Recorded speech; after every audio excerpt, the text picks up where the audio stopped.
Donc la démarche réfléchie et mise en place avec la commune a été d'abord une première formation qui vient de se dérouler de 3 jours avec un panel d'encadrants, que ce soit des animateurs de périscolaire, que ce soit des accompagnants jeunesse, maisons de quartier.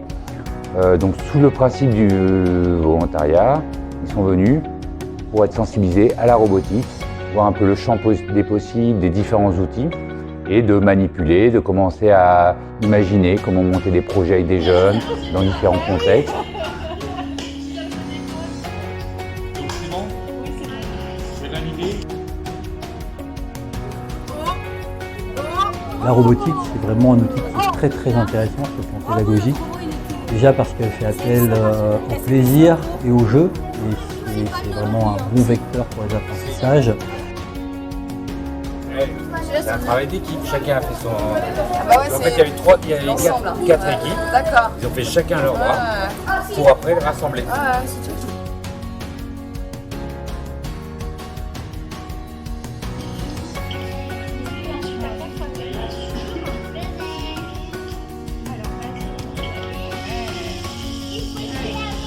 Oh là là, je crois qu'il est ensemble, celui-là. Vous avez vu comment il a rempli? Et l'électronique, de la robotique, de la mécanique, de l'électronique. Et il y a quelque chose qui se fait derrière tout ça, c'est l'informatique. Elle fait appel aussi à la pédagogie par tâtonnement expérimental, à savoir l'enfant, le jeune va vouloir faire fonctionner un robot, donc il faut le construire, il faut le programmer. Et il faut aussi comprendre quand ça ne marche pas, donc ça veut dire qu'il faut analyser pourquoi ça ne marche pas, qu'est-ce qu'il faut éventuellement faire, donc faire des hypothèses pour modifier ça. Et puis derrière, il faut proposer des solutions, tester pour finalement arriver au résultat qu'on espère.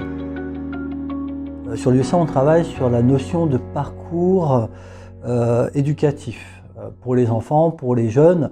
Alors le principe, c'est de poser des jalons dans le parcours de vie des enfants, des jeunes, pour leur faire les ouvrir sur différents champs comme la culture, en l'occurrence là ça va être les sciences, le sport, etc. Donc ce sont des jalons qui sont posés pour amener les enfants et les jeunes à s'enrichir et à se construire au fur et à mesure de leur parcours.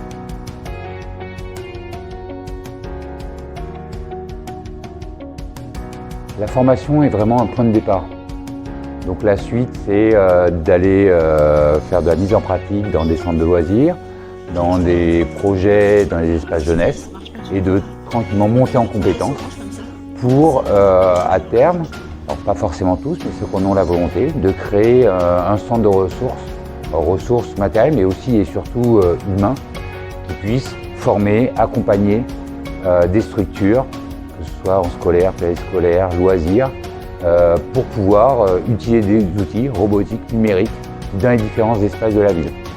La robotique, le numérique, ça évolue tous les jours, donc ils ont besoin de continuer à pratiquer, à découvrir.